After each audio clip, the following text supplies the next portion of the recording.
Elliott certainly isn't the running back he once was, but he gets it done where it matters most, in the end zone. Elliott was tied for 5th most touchdowns from a running back last season with 12. It was only the 4th time in his career he hit the double-digit scores, and it was the most touchdowns he tallied since his sophomore season in the league. For more on the signing of Elliott and what it means for the Patriots offense, we now bring in Tom E. Curran alongside Phil Perry and the Boston Sports Journal's Greg Bedard. Oh, Curran, what a lovely little setting you have back there. By the way, you can still vote in our poll about how you feel about signing Zeke Elliott. Are you super excited? Is it better than nothing? Or do you think he is toast? How would you vote in this poll, Tom E. Curran? Get your initial thoughts on this signing of Zeke Elliott.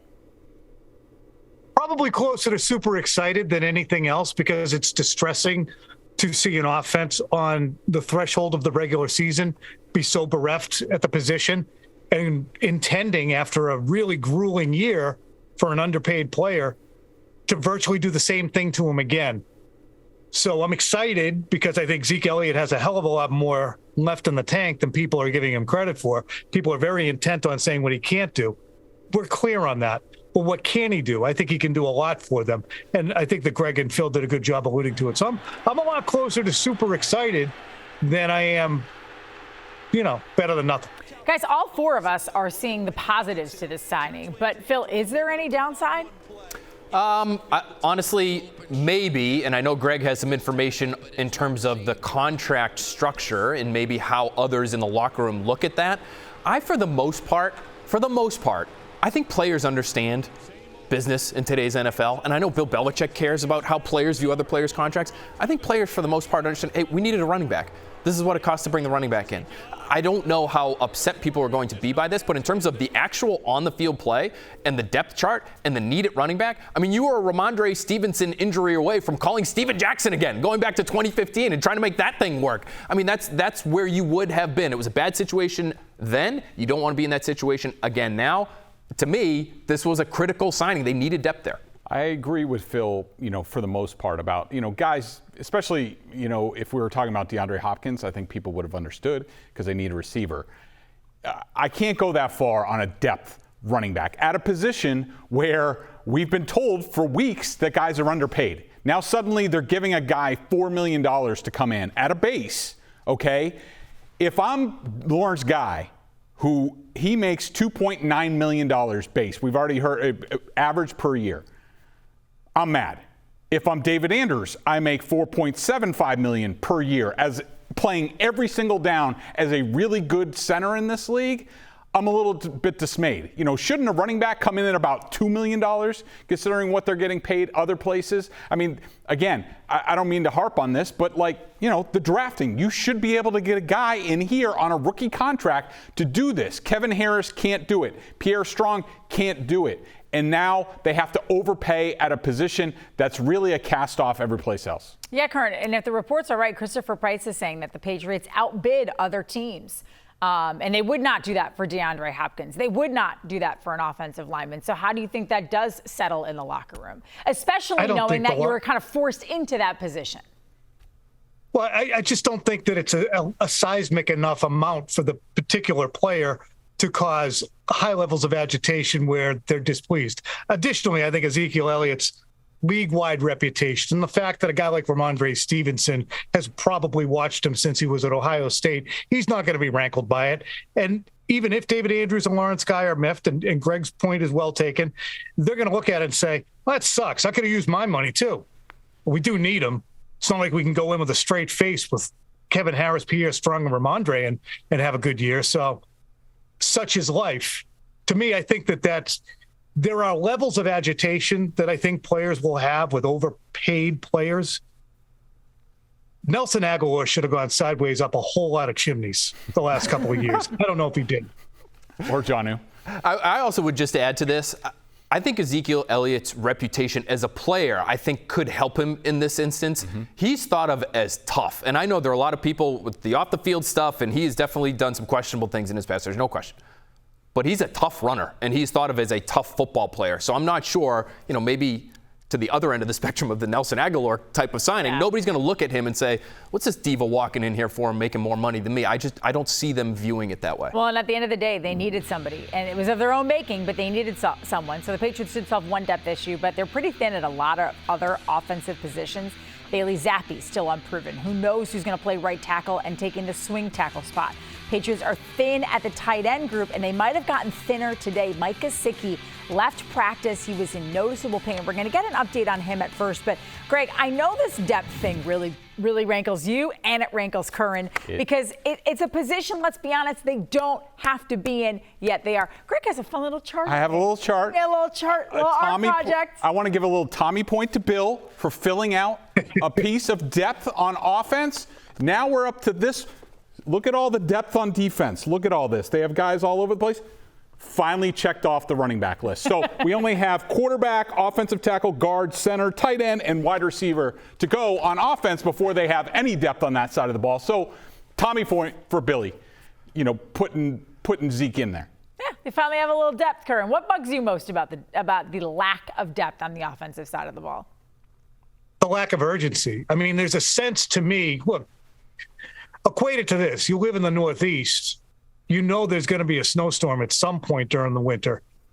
Yet the blizzard's bearing down on you, and you just decided to run to the store and look for shovels, and you can't find any. And the little things you have to put next to your driveway.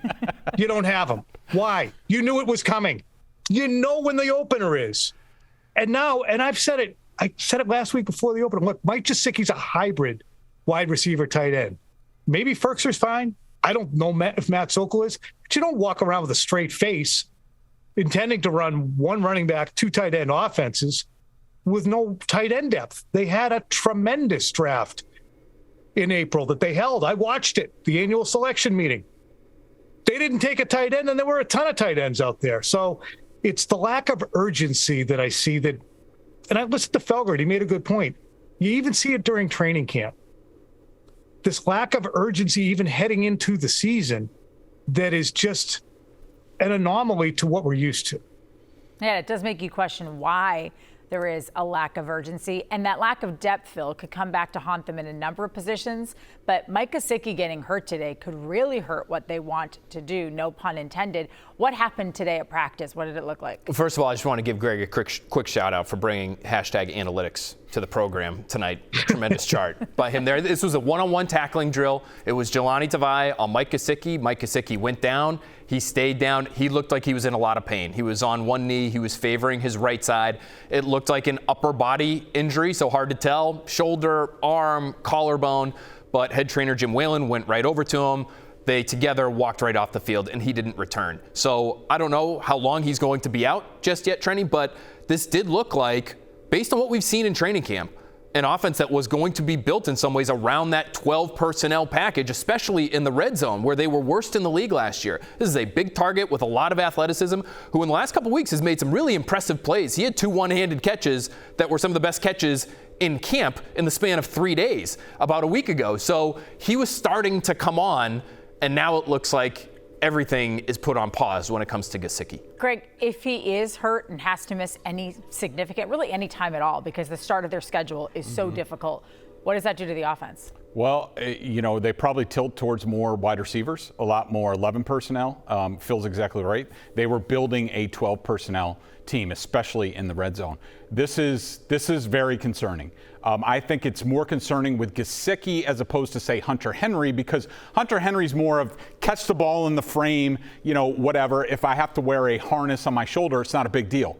Gesicki is athletic. He's tall. He leaps. One-handed catches. Now all of a sudden, pain here, or I'm in a harness or whatever. All of a sudden, my catch radius is not as good. I'm not used to that. He's not known as a tough guy. If this lingers, this is big-time trouble for the Patriots, where they're going to all of a sudden have to tilt to being, 3 wide receivers on the field, 4 wide receivers on the field. It changes, a lot of things. Unless you want to go with, Malik Cunningham at quarterback, Zeke Elliott, and Ramondre Stevenson in a wishbone. We could do that. It also six-back offense. It also impacts the geometry of the offense, really, because what Gesicki could have served as would have been a deep downfield seam guy.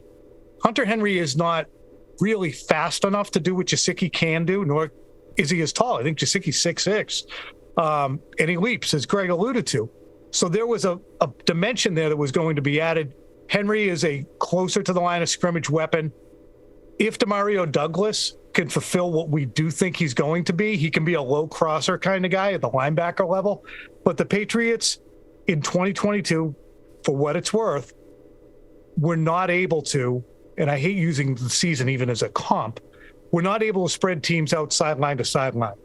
So in order to do that, you needed somebody to drag safeties and make them respect down the deep middle, which does open things up for the low crossers. So to me, it's the geometry of the offense that they're trying to create that you don't have a pass catching back for, a water bug, and now you're kind of missing your seam threat that you were hoping to have. But at least you got Pop, because he can be your low guy.